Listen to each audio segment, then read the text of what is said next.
time you walk into the room, got me feeling crazy, like my heart boom boom. Any other boy would stare, but me I look away, cause you're making me scared. Trying not to breathe, 1, 2, 3. Assalamualaikum warahmatullahi wabarakatuh. Perkenalkan, nama saya Anggun Safitri dengan NIM A321240116, kelas A, mata kuliah Studi Masyarakat Indonesia dengan dosen pengampu Dr. Hasdin SPD MPD. Baik, pada kesempatan kali ini saya akan mempresentasikan hasil pembelajaran hari ini.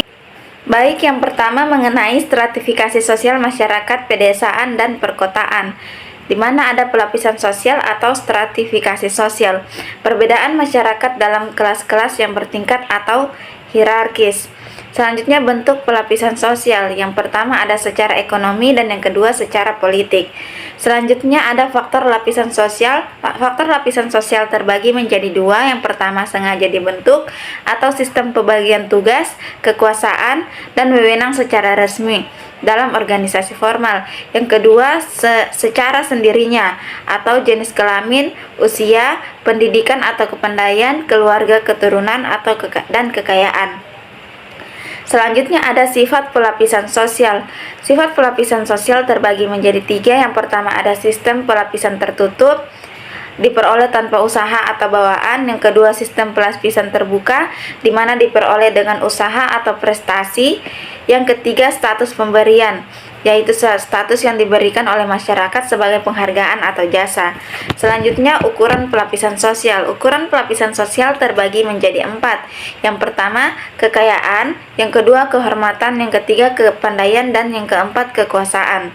Baik, selanjutnya ada stratifikasi sosial masyarakat pedesaan dan perkotaan, di mana masyarakat pedesaan itu adalah sekelompok orang dengan sifat homogen dan bermata pencaharian agraris, di mana ciri-cirinya yaitu yang pertama perbandingan antara lahan dan manusia besar, yang kedua lapangan kerja dominan agraris, yang ketiga hubungan antar warga sangat akrab, yang keempat norma agama kuat, yang kelima memegang teguh tradisi.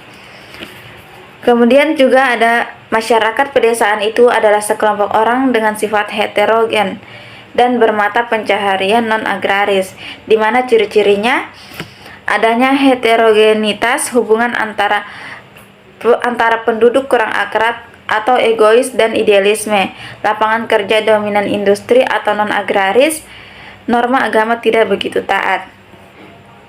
Baik, selanjutnya landasan sistem ekonomi Indonesia. Pancasila sebagai ideologi nasional membawa keharusan untuk dijadikan dasar atau pedoman dalam kehidupan berbangsa dan bernegara. Secara normatif, landasan ideal sistem ekonomi Indonesia adalah Pancasila dan Undang-Undang Dasar 1945. Maka sistem ekonomi Indonesia adalah sistem ekonomi yang berorientasi kepada yang pertama ketuhanan yang Maha Esa, yaitu berlakunya etika dan moral agama, bukan materialisme. Yang kedua, kemanusiaan yang adil dan beradab, yaitu tidak mengenai pemerasan atau eksploitasi. Yang ketiga, persatuan Indonesia, yaitu berlakunya kebersamaan, asas kekeluargaan, sosionalisme, dan sosiodemokrasi dalam ekonomi. Yang keempat, kerakyatan, yakni mengutamakan kehidupan ekonomi rakyat dan hajat hidup orang banyak. Yang kelima, keadilan sosial, yakni asas persamaan atau emansipasi. Selanjutnya, ekonomi manusia sebagai sistem ekonomi yang berplatform, di mana terbagi menjadi 5. Yang pertama ada moral agama, yang kedua moral kemerataan sosial, yang ketiga ada moral nasionalisme ekonomi, yang keempat moral kerakyatan, dan yang kelima moral keadilan sosial. Selanjutnya, yang terakhir, relevansi dapat dideteksi melalui 3 konteks, di mana yang pertama cita-cita ideal pendiri bangsa, yang kedua praktek ekonomi rakyat, dan yang ketiga praktek ekonomi aktual.